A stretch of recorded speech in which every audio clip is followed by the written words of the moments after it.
Welcome, grade 12s. Yes, accounting once again in preparation for the exams, the big days. Obviously, we have to be prepared for them. So therefore, we have to have our wits about us when we're doing the accounting session. What are we looking at today? We're looking at a statement of comprehensive income, also known as, yes, the income statement. Right, let's look at the information that we have. We are given, obviously, if we look at the information that we are provided with an extract from the trial balance, where you have your balance sheet account section. Okay? Remember the balance sheet account section, and you are also given your nominal accounts section. Keep that in mind, that when you are doing the statement of comprehensive income, your focus will be on the nominal account section. This does not mean that you will not look at information from the balance sheet account section. Okay, right, so obviously you've got a pre-adjusted trial balance and you are given your adjustments and you are expected now to start doing the adjustments. Let's go right into the first adjustment, and we see it tells us here that the auditors are owed a further 7,500. Okay, now if your auditors are owed a further 7,500, immediately you know, go to your audit fees, right? You will notice in our example today, what have we done? We have put in the figure that appears in the trial balance. Let's compare that. Let's see what it looks like. Remember, when you're doing your trial balance, you have a figure for your audit fees, and that figure is 88,000 Rand. Okay, this means therefore that when you are working on your income statement and when you go to your audit fees, what is important for you to note is to include that total as the starting point of your adjustment. Okay, so now we can see that we have the statement of comprehensive income. Okay, there we go. In my statement of comprehensive income, I've got my audit fees, and the figure for my audit fees is 88,000. There we go. Right, now, the auditors were owed a certain amount of money. How much were they owed? Let's check. They were owed an amount of 7,500. Immediately I say, fine, let's go there, 7,500, and immediately I say audit fees plus 7,500. Why am I doing this? My entry is a debit to audit fees and a credit to accrued expenses. Now watch, I'm doing the statement of comprehensive income, but I'm also going to draw your attention to the statement of financial position. In other words, in your note, trade and other payables, one of the items that you will have there will be accrued expenses, 7,500. Immediately we take out our calculators and we say 88,000 plus 7,500 will give me my final figure of 95,500. Adjustment number one, done and dusted. Okay, next one. Our goods are sold at a markup of 60% on cost. The company held discounted cash sales during the year to clear excess stock. The total of the trade discount given to customers was 702,000. Okay, that's the information that we have. Let us look at what we need in terms of the cost of sales. It's a given figure, right? We need to calculate the sales figure. And you can see that when you go to your information regarding your sales, you find that with regards to the sales figure, it is the dreaded question mark. So guys, what do? Don't panic, chill, Ashraf is around. How are we going to calculate this sales figure? We've got our cost of sales of 8,200,000, which is a given. We also know that we are marking up our goods at 60% on cost. So this means, therefore, that if I take my formula, which is my cost price, my markup, and my selling, I know my cost is 100, my markup is 60, my selling therefore is 160. What do I want to calculate? I want to calculate my selling price. Okay? So we take 160 over 100 times what? Let's find that figure. We want our cost of sales, which is given to us in our, we'll pick it up from our trial balance, 8,200,000. Therefore, times 8,200,000.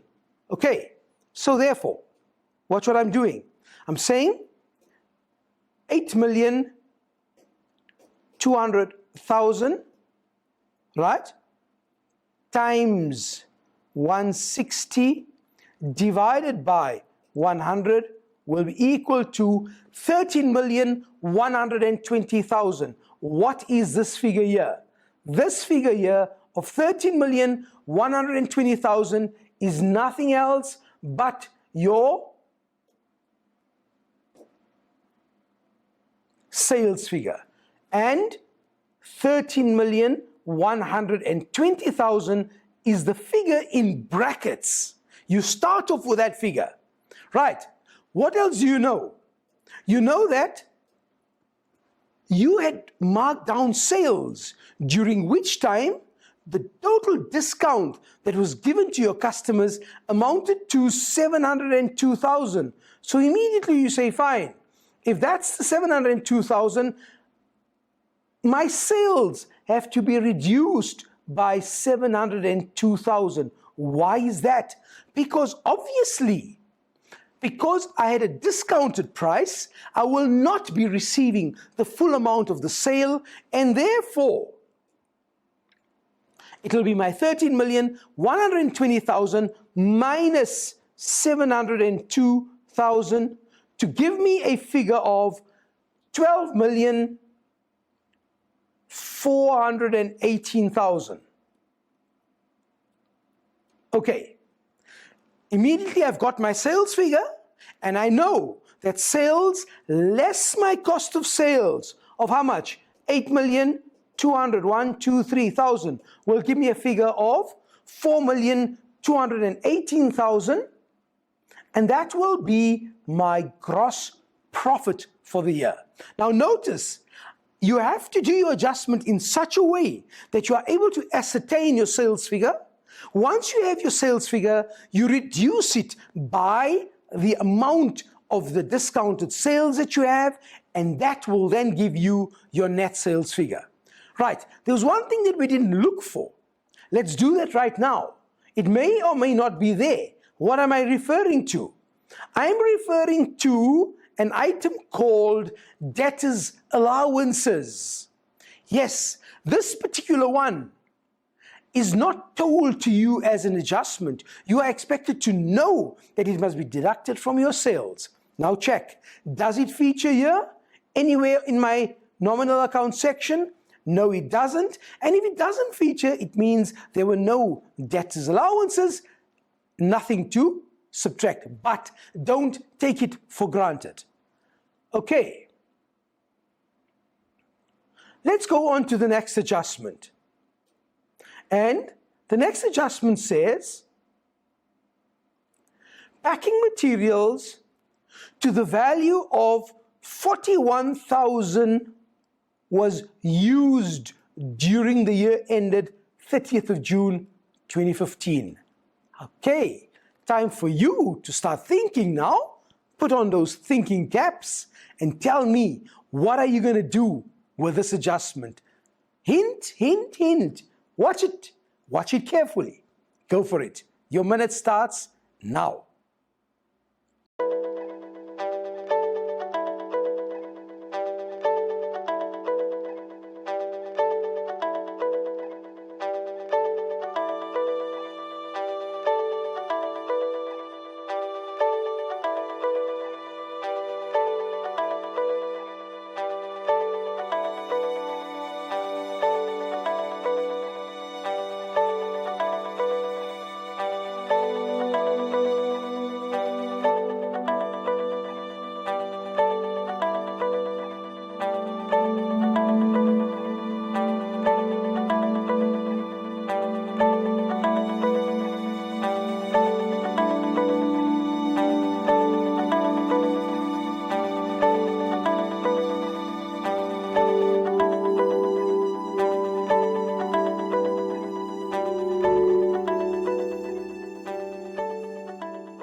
Welcome back, grade 12s.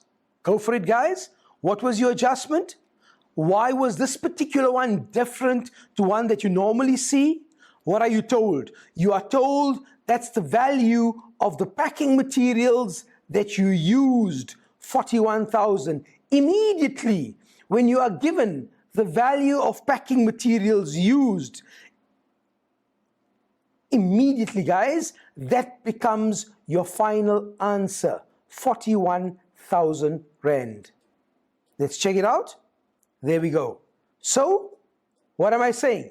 I'm saying that when you are given the value of packing materials used, it is not necessary to go and do a calculation in your brackets. However, if you are asked to draw up the statement of financial position, then certainly you would take your packing materials that you had when at the beginning of the year, right?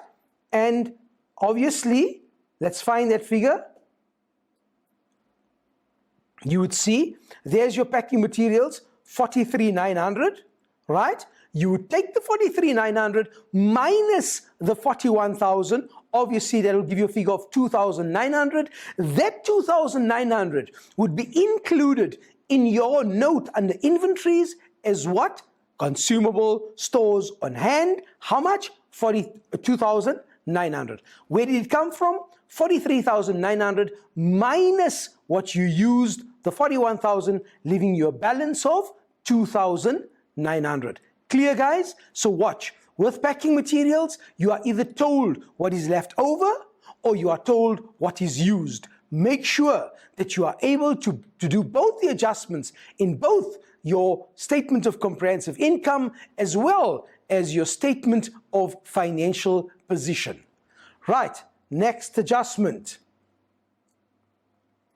The next adjustment says, interest on the bank overdraft of 2,800 is included in the bank charges. Immediately, you tell yourself, fine, 2,800 must come out of bank charges minus 2,800. Why? Because interest on overdraft is not a bank charge. It is not an operating expense, but rather it is a financing expense. And that's why you will include it under your interest expense. There's your 2,800. Clear, guys? Crystal clear. The error was that interest on overdraft was added to your bank charges, as a result of which we had to now remove it. Okay, this means therefore that you take your interest on overdraft and you subtract it from your bank charges, and therefore it's, where's my bank charges? 31,000. Take your 31,000 minus the 2,800 to give you a figure of 28,200. So 28,200 would be your bank charges. All right. Okay, let's look at the next adjustment that we have to complete. It says here that no entries have been made for stock stolen at the beginning of June 2015. The insurance company has informed Ricky Limited that they have transferred 32,000 into the business's bank account in respect of the insurance claim. Ricky Limited bears 20% of any stock losses. Okay, for the first time now, there's always a first time for something, we're going to let you take a break, but in the break, just think about this adjustment. Just ponder about it, chew upon it. When you come back, we'll go right into that adjustment to make sure you understand it. See you just now. Welcome back, grade 12s. Yes, I'm sure during the break you were thinking about this adjustment. Watch what happened. Stock was stolen, right? We've received 32,000 from the insurance company, right? And they are telling us that we, the business, we bear 20% of stock losses. Okay, so immediately you tell yourself, fine. If that's the case, very simple. This is what we do. 32,000 is the amount that we have received, which is equal to 80% of the claim. Why is that? Because the 20% is the part that we are responsible for as a business. And immediately you see, fine, let's calculate my 20%. My 20% is equal to my unknown. Immediately out with the calculator, and we say 32,000 times 20 divided by 80 is equal to 8,000 Rand. Clearly you can see that 8,000 Rand was the stock that we had lost, right? From our side of the, that means in terms of the entire stock loss. Let me show it to you this way here so it makes more sense to you. Watch this here. 40,000 was the total value of the stock that was lost. Where did we get the 40,000 from? It was made up of the 32,000 which we received from the insurance company, and we therefore say minus the 32,000, obviously because we received that as a claim that we had placed with the insurance company, and clearly you can see that 8,000 is the stock that we have lost. Now, just to explain this one step further, if you had taken the other route on this particular question here, and if you had said 32,000 is equal to 80%, 100% is equal to my unknown, then what happens? Watch what happens here now. Now we say 32,000 times 100 divided by 80 will be equal to 40,000. Can you see where the 40,000 is coming from? The 40,000 was a total stock that we had lost, of which the insurance company paid us 32,000, and we are responsible, therefore, for the 8,000. Got it? Okay, let's get to the next adjustment. In this one here, we are told that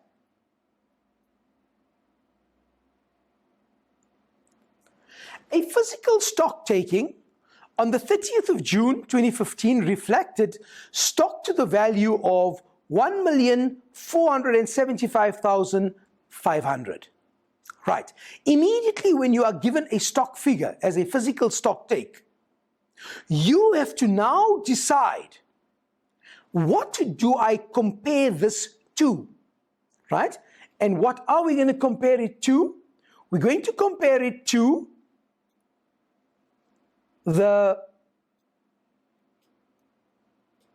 figure we are looking for here is what was my trading stock figure in my balance sheet, right? And that one will be Let's find it. We should find it here. Okay, there goes. One more up, I think it is. One more. Right, there's my trial balance.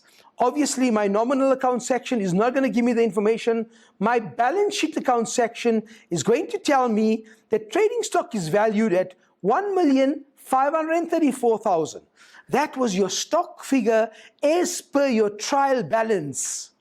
Right, so immediately you say, fine, let's take that figure of 1,534,000, 1,534,000, okay? And from that figure, the first thing that you're going to do is you're going to subtract the 40,000. Why? Because that was the stock that was stolen, right? Remember, the entire 40,000 was stolen. Although we only had 8,000 as a stock deficit, we had lost stock to the value of 40,000 Rand. Right, now what do? We now compare that with our adjustment, and the adjustment is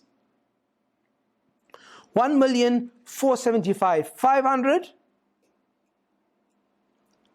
minus 1,475,500, and this will give me a figure of 18,500. What is the 18,500?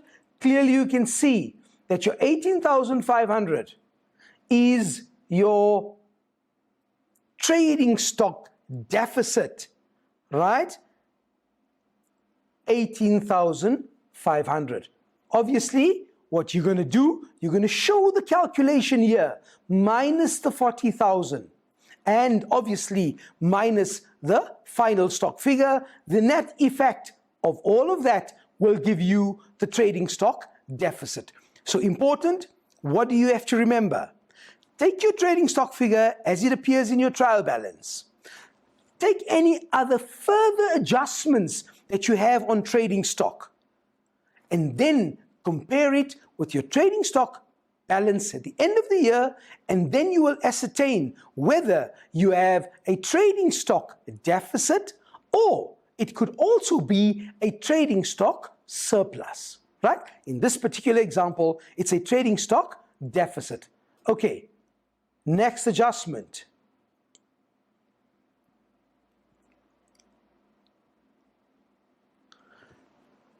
An amount of 1,700 Rand received from Mpwani had been credited to the debtors control account in June 2015. The account of Mpwani was written off as a bad debt during May 2015. I want you to show me what entry did we process when it came to this particular adjustment. I'm giving you a minute to tell me, to show me, draw it up for yourself and see what entry, how did we process this particular entry? And once you can do that, you will see how we go ahead with it. So go for it, guys. 1 minute, sort it out.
Okay, grade 12s, identify your error. Can you see what was done? The amount was received from a debtor whose account was previously written off as irrecoverable. This means, therefore, that the entry that you made in the debtors control account was incorrect. Got it? So you credited the debtors control account when you were supposed to credit an account called bad debts recovered. That's right. So therefore, take your amount, and the amount there was 1,700. And where do we include it? We include it under bad debts recovered, 1,700. Got it? Notice, bad debts recovered is an income, therefore appearing under your other income. Clear, guys? Okay. Then you are told that you must now adjust your provision for bad debts to 4% of debtors, of outstanding debtors. Right, let's identify that figure first. And here's your debtors control, 521,300. So immediately you tell yourself, fine, take your 521,300, 521,300, add the 1,700. Why am I doing that? I'm correcting the error that we had made to give me 523,000 times 4%. And that is equal to 20,920. Now watch this. Watch this. Important. Very, very important. 20,920 is what you want as your new provision. Right. What do you have as your existing provision? Let's find out what we have as our existing provision. Here goes. You find that your existing provision is an amount of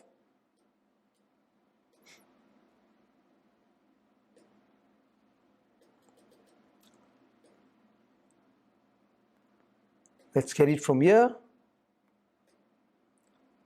This will be easier, right? Okay, there we go. Your existing provision is either, let's find it quickly. Right, here goes. There's my balance sheet account section. It keeps on jumping the page, but anyway, here goes. My existing provision is an amount of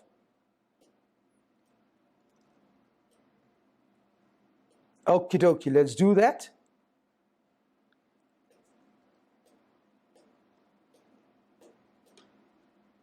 There's it. But we want the balance sheet account section. There it goes. And there we have it. Our provision for bad debts is an amount of 22,000 Rand. Okay. Now, if that is my provision, which is 22,000 Rand, and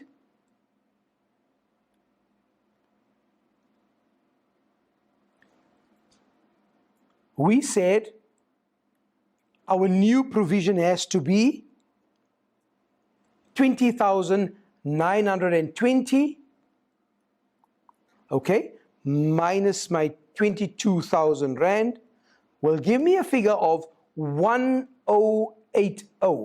The question that you have to ask yourself is that the original provision that you had of 22,000 Rand, now you need a provision of 20,920. Clearly you can see you require a smaller provision, right? A lesser amount. This means that your current provision is too much. And if your current provision is too much, watch, new one, 2920, you can clearly see that you have to debit the provision account with 1080 and credit your provision for bad debts adjustment, right? You have to credit your provision for bad debts adjustment with 1080.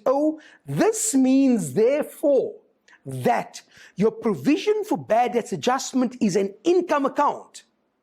So whenever you are crediting your adjustment account, immediately tells you that that is an income.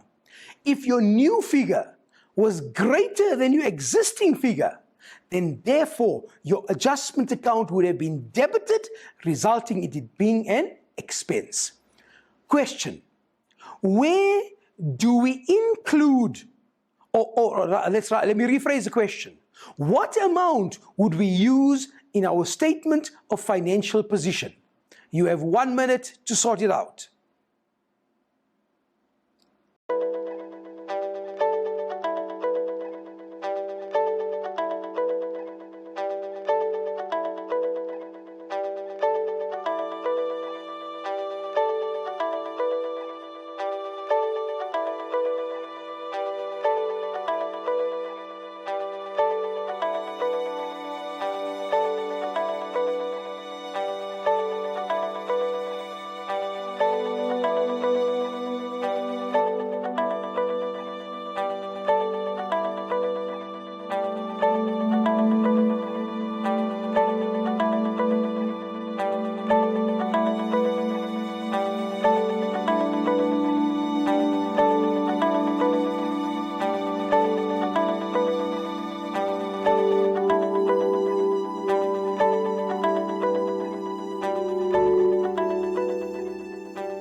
Okay, grade 12s, clearly you must have seen this figure is used in your income statement. That's the figure by which you either increase or decrease your provision. So therefore, in your statement of financial position, you're going to be using, right? Remember you said you had an existing provision of 22,000 minus 1080.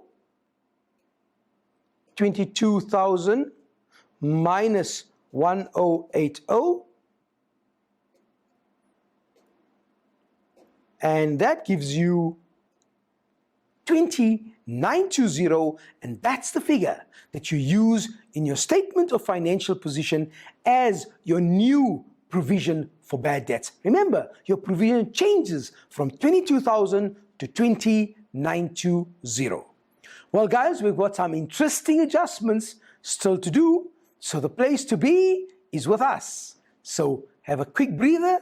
See you in a jiffy. Welcome back, grade 12s. Yes, this adjustment often poses a challenge to learners, so pay attention. One employee was omitted from the salaries journal. The details were as follows. They're giving you the deduction. They're giving you the employer's contribution, and they're giving you the net salary. Right. Immediately you know that you want your gross salary because that was your expense.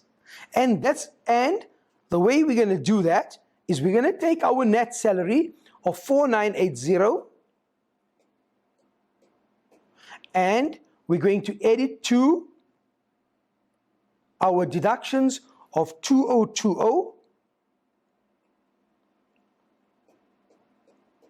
and that will give you your gross salary of 7,000 Rand.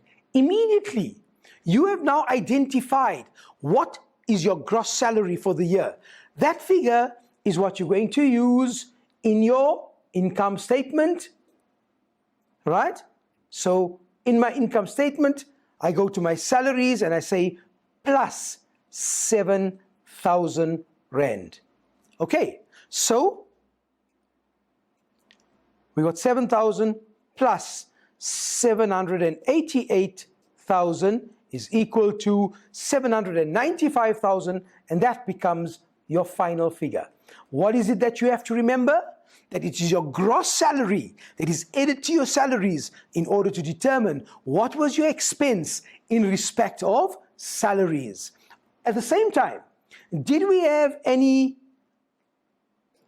contributions? Let's see. We definitely had contributions. What was my contribution? My contribution in that particular adjustment was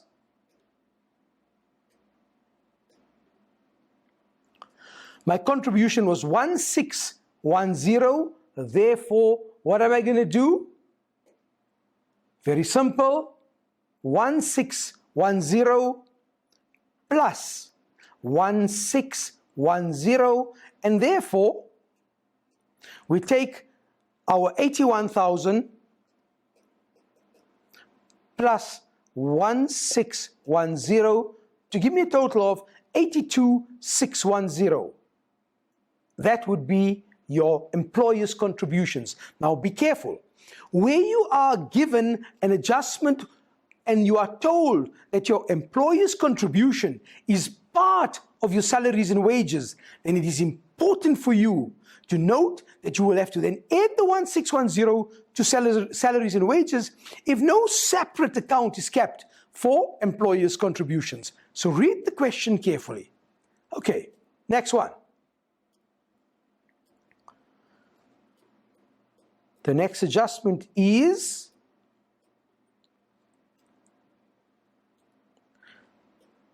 we are told that A to Z Builders was paid 105,000 Rand for construction of a storeroom, 80,000 Rand, and repairs to paving of 25,000 Rand.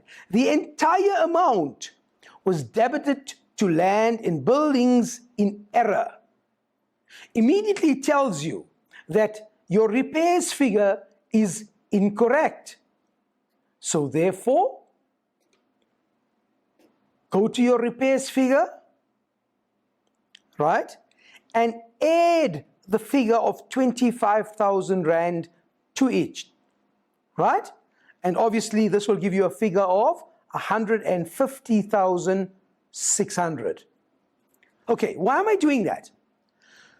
We had repaired properties and we had built a property. The entire amount was incorrectly processed in the land and buildings. Take it out of there, credit your land and buildings, debit your repairs. Therefore, now you will notice, and I hope you've taken notice of this, that all these items that we are adding and subtracting are your adjustments. And yes, that addition sign actually carries the mark. Because if you had to say 125,600 minus 25,000, it would be marked incorrect. Please guys, take that into account when you are dealing with your adjustments so you know exactly what the story is. Okay, next one. The loan statement from Gold Bank revealed the following. What did it reveal? Your balance at the beginning of the year, your repayments during the year, right? Interest was capitalized and your balance at the end of the year.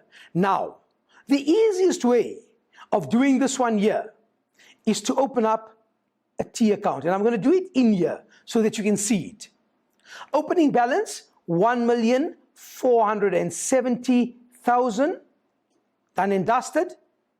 Repayments of 840,000, there goes 840,000 is your bank figure.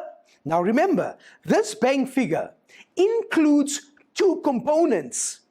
Which two components? It includes your interest plus your capital repayments. And your closing balance is 750,000. Therefore, take out your calculator and say, fine, 750,000 plus 840,000 minus 1,470,000, 1, 2, 3, will give me a figure of 120,000. 120,000. Voila, my missing figure. What is the 120,000? Grade 12s? That is the interest that you have capitalized. Now look at my calculation. Look at my T account. Follow the procedure. Opening balance, bank figure, closing balance, voila, missing figure. Okay? 120,000 is your interest. Therefore, go into your statement of comprehensive income and under your interest expense, you say plus 120,000. Interest was capitalized. Double entry, debit your interest and loan, credit your loan account, and that's where you get your figure from. Okay. Next adjustment. The rent for July has already been received. The monthly rental was increased by 10% on the 1st of May 2015.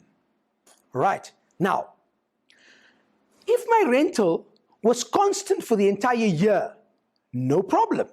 But because there was an increase in my rental, I now have to work out when did the increase take place, right? So I immediately say, let my old rental be 100. Okay? And I have to now ascertain for how many months was my rental at 100%. You remember I'm using percentages now. I don't know what the rental was. I know it was a percentage increase. So take the old rental to be 100. Right. For how many months? Obviously, if I look at my financial statement, I can see that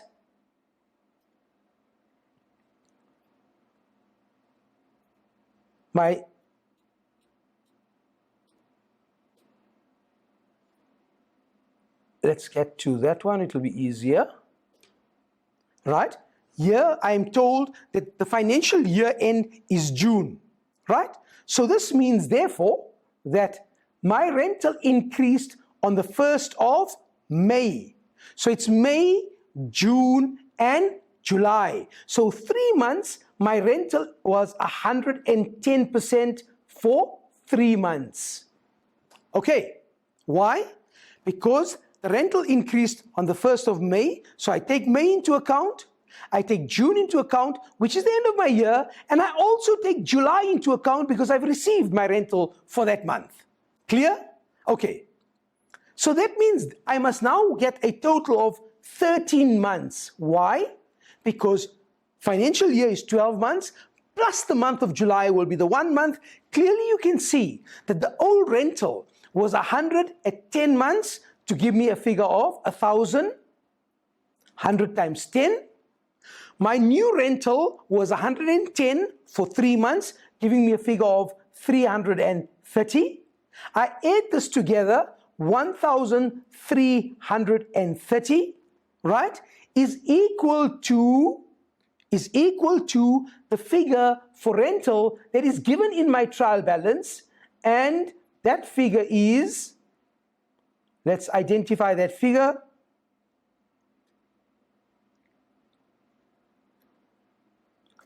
That figure will be, let's go up to where we want to be. Right, here goes. I know that my rental income figure is 69,160. Obviously, this amount comes from your trial balance. Okay, so therefore, when we're looking at the adjustment, what are we saying? We're saying that the rental figure which was given to me, let's identify it again. The rental figure that was given to me was 69,160, therefore 69,160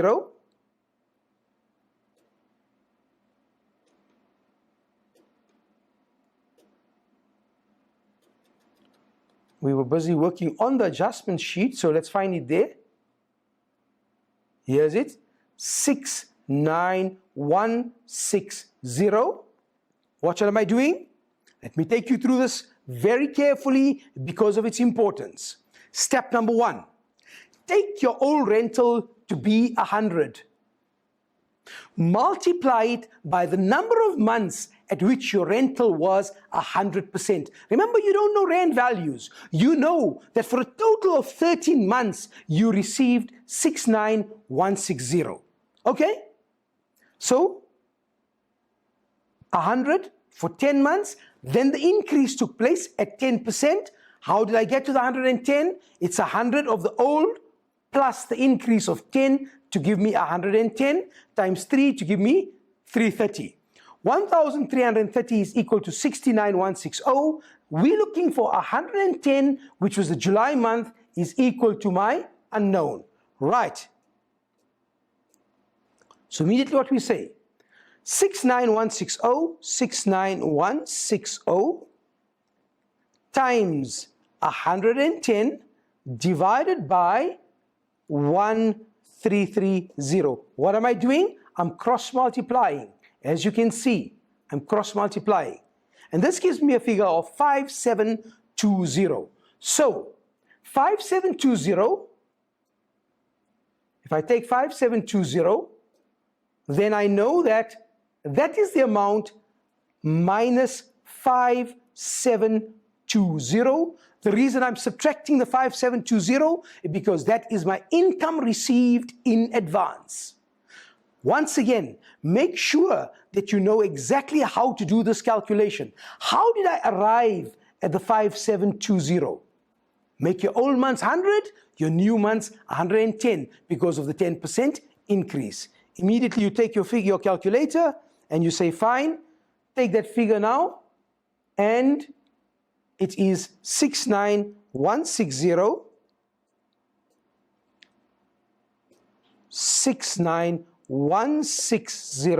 minus 5720, and your answer is 63440. That is your final figure for rent income. Okay, now clearly you can see that sometimes in a question, and I want to draw your attention to this particular question, you will notice that you will obviously have to put in the other figures, like your director's fees, because they were not subjected to adjustments, your sundry expenses, which was not subjected to an adjustment, and everything else. In this thing, what was unique about this question is they said that depreciation was your missing figure. How would you get it? You would add all of this up. Notice in this question, you were given the total operating expenses. In other words, the total of the block was given to you. You could then find out the missing figure by slotting in all your knowns, taking that figure, subtracting everything in the block, and that would then give you your missing figure for depreciation. Right? So understand that these are types of questions that appear in your exams. Also take note, grade 12s, that the emphasis on today's lesson was the statement of comprehensive income. We did mention the statement of financial position, by the way. It's important for you to know both of them for the exams. All right? So, time and time and time again, time is up. But definitely, in the horizon, I can see the shining stars. And who are those? Definitely the accounting boffins out there, preparing for their exams. Yes, guys, the way you're going to be a shining star is by preparing adequately for your exams. Until the next lesson, keep your feet on the ground, reach for the moon. You definitely will be a shining star. Cheers, goodbye.